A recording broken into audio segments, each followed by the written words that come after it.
Polônia encontra-se atualmente imersa no mais agressivo processo de reforço de blindados registrado na Europa desde o fim da Guerra Fria. Na primavera de 2026, Varsóvia consolidou uma transformação militar radical, abandonando a dependência de tanques da era soviética e relíquias de segunda categoria para estabelecer uma força terrestre de elite na fronteira ocidental da Rússia. Este desenvolvimento estratégico, que se acelerou significativamente nos últimos 4 anos, é impulsionado pela conclusão de que a diplomacia e as normas internacionais foram insuficientes para impedir a invasão da Ucrânia em fevereiro de 2022. Com uma visão pragmática sobre a sua vulnerabilidade geográfica, o governo polaco decidiu que a preparação militar absoluta é a única estratégia viável para garantir a soberania nacional e a integridade do flanco leste da NATO. Os números deste reforço são expressivos e alteram o equilíbrio de poder no continente.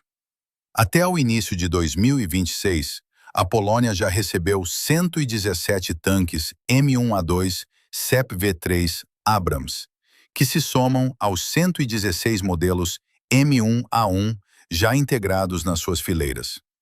O investimento financeiro atingiu patamares históricos com a assinatura, a 1º de agosto de 2025, de um contrato de 6,7 mil milhões de dólares com a sul-coreana Hyundai Rotem para a aquisição de 180 tanques K2 Black Panther adicionais.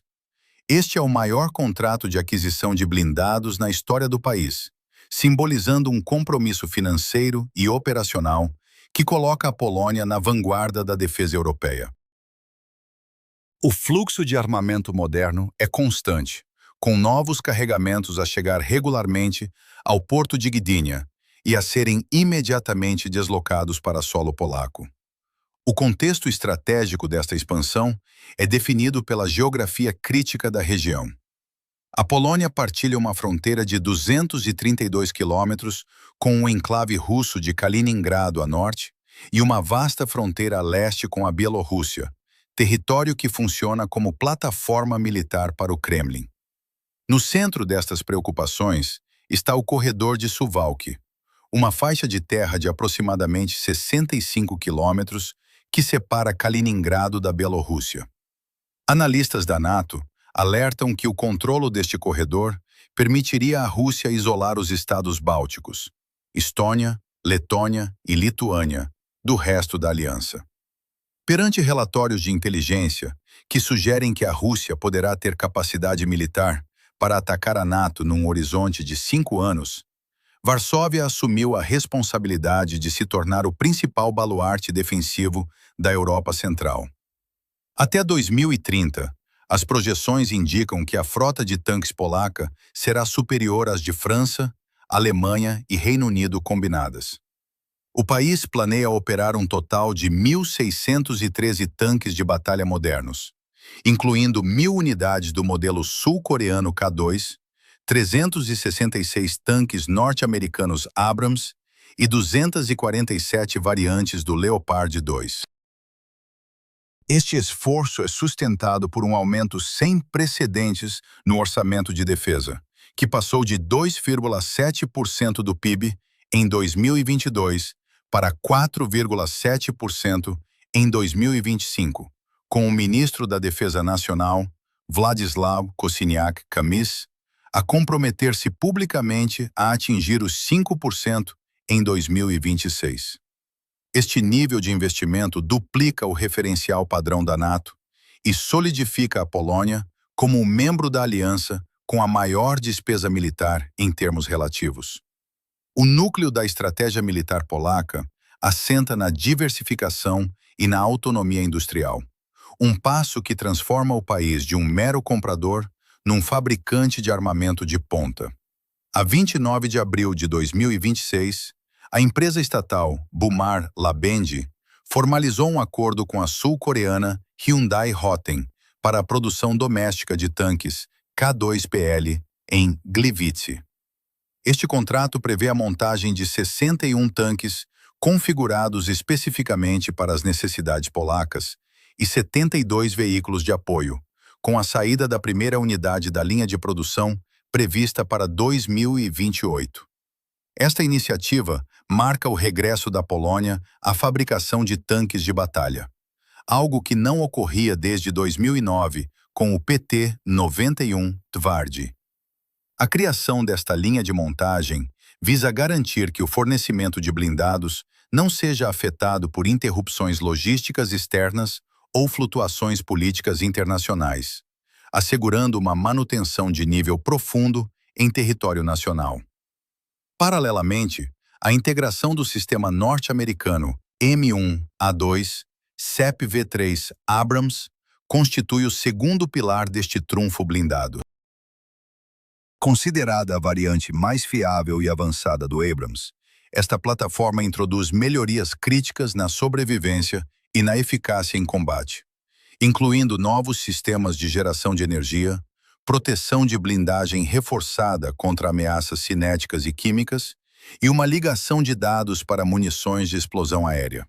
O cronograma de entregas tem sido cumprido com celeridade.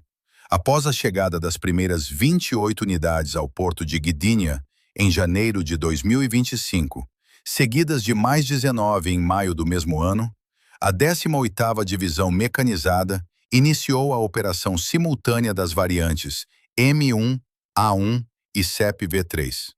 A decisão de adquirir o sistema Abrams, num investimento de 4,75 mil milhões de dólares, reflete um cálculo estratégico de interoperabilidade total com as redes logísticas e doutrinas táticas dos Estados Unidos, servindo como uma garantia de segurança adicional no quadro da cooperação Varsóvia-Washington.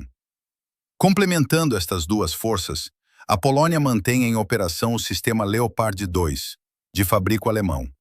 Atualmente, o Exército dispõe de 105 unidades da variante 2A5 e 57 tanques Leopard 2PL, estes últimos sujeitos a modernizações ao nível da eletrônica e proteção térmica. A convivência de 3 plataformas de fabricantes distintos, Coreia do Sul, Estados Unidos e Alemanha, é uma escolha deliberada para evitar a dependência excessiva de um único fornecedor e para equipar as forças polacas com as melhores tecnologias disponíveis em cada mercado. Este arsenal é apoiado por encomendas de grande escala de obuses autopropulsados K9 e sistemas de artilharia de foguetes Chunmoo e HIMARS, consolidando a projeção de que a Polônia operará, em breve, a força terrestre mais potente da NATO em solo europeu, apenas superada globalmente pelos Estados Unidos. A discrepância tecnológica entre a força polaca e a russa é evidente nos dados de campo. Enquanto a Rússia tem sido forçada a retirar tanques T-55 e T-62 das suas reservas da era soviética para colmatar perdas na Ucrânia, veículos que carecem de sistemas de proteção ativa, gestão digital de campo de batalha e capacidade de partilha de dados com drones em tempo real, a Polônia está a introduzir plataformas que definem o estado da arte da guerra moderna.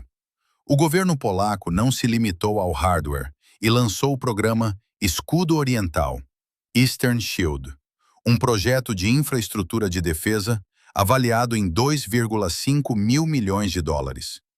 Este programa visa fortificar os 700 quilômetros de fronteira com Kaliningrado e a Bielorrússia, com uma rede de valas antitanque, bunkers reforçados, sistemas de vigilância e depósitos de munições, com conclusão prevista para 2028. De acordo com o coronel Sławomir Wojciechowski, do Estado-Maior, o objetivo não é criar uma linha estática intransponível, mas sim um sistema que permita monitorizar os movimentos do inimigo e canalizá-los para zonas onde possam ser destruídos pela artilharia e pelos novos grupos de combate blindados. A transformação da Polônia no capital da segurança europeia em 2025 e 2026 estende-se para além da aquisição de blindados pesados, abrangendo uma reestruturação profunda da sua arquitetura de defesa e infraestruturas nacionais. O programa Escudo Oriental inclui a modernização sistemática de pontes sobre o rio Vístula, garantindo que estas suportem o peso dos modernos tanques Abrams e K2, facilitando seu deslocamento rápido do oeste para o leste do país em caso de agressão. Simultaneamente, foi implementado um sistema de sensores avançados para monitorizar atividades na Bielorrússia e na Rússia, visando ganhar tempo estratégico precioso antes de qualquer ofensiva. No domínio da guerra eletrônica e de drones, o governo polaco confirmou, em dezembro de 2025, um plano de 2.000 milhões de euros para implementar fortificações antidrone num prazo de 24 meses. Esta decisão foi precipitada por um incidente em setembro de 2025, onde mais de uma dezena de drones russos violaram o espaço aéreo polaco, causando danos localizados e o encerramento temporário de aeroportos. Como resposta imediata, Varsóvia introduziu o sistema Merops, de fabrico americano, uma plataforma anti-drone móvel que pode ser operada a partir de veículos ligeiros. As consequências desta postura militar refletem-se no prestígio político de Varsóvia dentro da Aliança Atlântica. Ao duplicar o tamanho do seu exército numa década e ao investir mais de 50.000 milhões de dólares em novos armamentos e iniciativas de defesa territorial, a Polônia preencheu o vazio de liderança no flanco leste. A cooperação com vizinhos, como a Lituânia, e o apoio ao destacamento permanente de brigadas aliadas na região fazem parte de um plano coordenado para impedir que a Rússia consiga isolar os países bálticos. Além disso, o presidente Andrzej Duda manifestou a disponibilidade do país para acolher armas nucleares ao abrigo do programa de partilha nuclear da NATO, respondendo à militarização de Kaliningrado e ao destacamento de armas táticas russas na Bielorrússia. Esta combinação de capacidade convencional maciça e dissuasão estratégica visa alterar o cálculo de custo-benefício de Moscovo, tornando qualquer tentativa de agressão proibitivamente cara para o Kremlin. No plano industrial, o Acordo de Produção Doméstica do K2PL cria uma base de autonomia soberana. Com a previsão de gerar mais de 10.000 postos de trabalho em 10 anos, a Polônia posiciona-se não apenas como utilizador final, mas como um centro logístico e de manutenção para estes tanques na Europa, com potencial para exportação futura para outros aliados da NATO. Este salto geracional na indústria de defesa polaca reduz a dependência de parceiros tradicionais e diversifica as fontes de tecnologia militar do país. Em suma, o reforço militar polaco é uma resposta direta à instabilidade regional, visando a criação de um Estado-fortaleza que sirva de dissuasor credível.